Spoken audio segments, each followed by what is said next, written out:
Camera off, dude!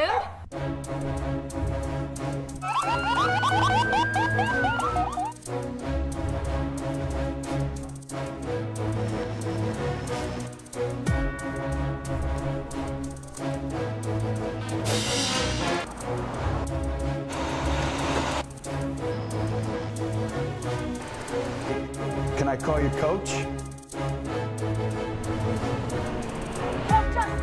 No peace.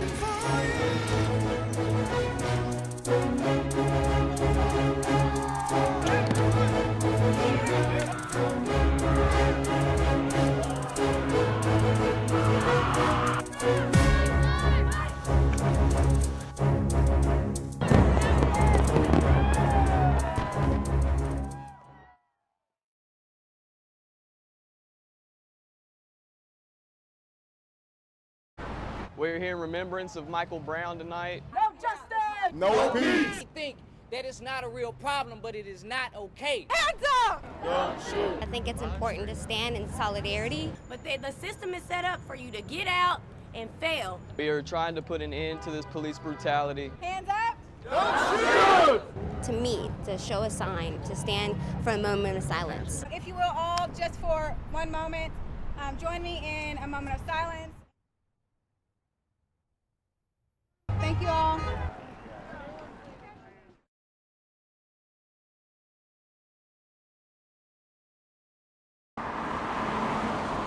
Welcome to Lobelville, population 1,000. Yeah, usually it's just quiet around here. But since Wednesday afternoon, it was a completely different story as investigators searched high and low for 15-year-old Christopher Farrar, who they say shot 45-year-old Sergeant First Class Michael Braden inside this armory. He's now in custody. Just don't seem like it should be real, you know. And it's the talk of the town, especially at this local hangout. They come in all day wanting to know what's going on. Jonathan Smith works at Harley's restaurant and says Sergeant Braden would often come in. He'd always sit at that table right there. He can't believe the man who devoted more than 2 decades to the Tennessee Army National Guard, the husband and father of 3, won't be sitting here anymore. I really hate that it happened. He was always really nice, really polite, and whenever he come in here, he was always really nice to talk to. Smith says Farrar would come here too. We never had any trouble out of him. I didn't really think something like this could happen in Perry County. And knowing that it was actually somebody I'd went to school to, it makes it even more nerve-wracking. Carly Hensley met Farrar in the 4th grade before he moved to Adams, Tennessee. Hensley had no idea he was back in town staying with his aunt for the summer after investigators say he was kicked out of high school for a drug offense. He didn't show any kind of behavior like that when we were younger. Hensley says this town will never be the same. Like, we'll always remember this.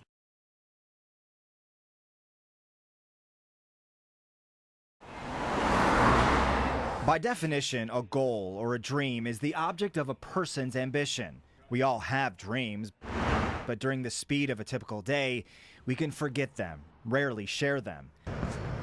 But there's a chalkboard in the 12 South neighborhood of Nashville changing that, stroke by stroke. We get a lot of traffic, a lot of people dreaming and putting it down on the chalkboard. There's something about etching it out. It's tangible, there's accountability. Before I die, I want to go to Rome, skydive. No dream more important than the one before it. I mean, sometimes it's filled up. You know, I race it at 11 a.m., it's filled up by 11:30. The neighborhood has noticed. Flipside owner Jason Shear cleans the slate once a day. The board sits outside his restaurant. He's read plenty of these personal reminders. But we've seen some, you know, famous people writing on the board, and then you've got the struggling songwriter who's hoping to make it, is writing their dream right next door. Before I die, it makes us want to live, do more with the time we have. But it's kind of cool to see how people have dreams and have big things in their mind that they want to see a different world than what it is right now, and a better world. Lauren Cassidy calls it motivational. Just go to Rome, visit Fiji, and it's really just cool to see the different things that people want to do and maybe give me some ideas. Nashville naturally shares such art and creativity. So before you walk by, let it catch your eye, because maybe we weren't just meant to do one thing. maybe we can be the first hand that reaches out. When people come together, that's when really big differences start to happen. Writing it down, is a good way to start.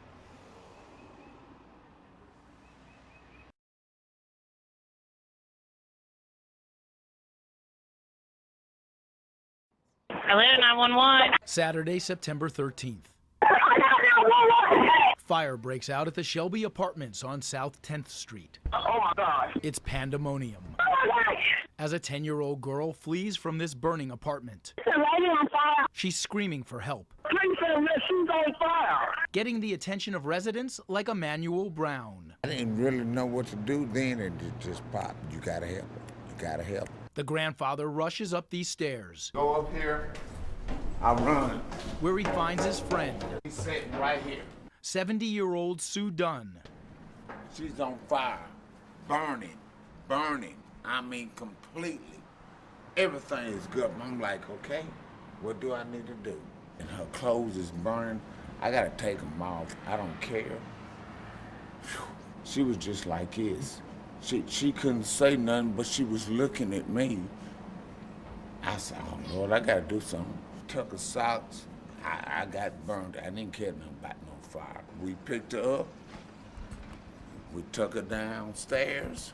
Everybody tried to help that lady because that lady was well known. Then when I found out that she passed away, I felt like I didn't even do my job right, but I tried my best. In East Nashville, Andy Cordan, Nashville's News 2.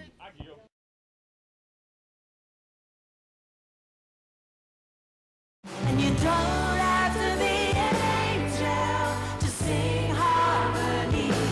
Singing her hit The Night Before Christmas, Amy Grant dazzled fans both old and very young on this 10th lighting of the green at David Lipscomb University. Like Amy Graham. Just 5 years old, Seth Perry has been to this event every year of his life.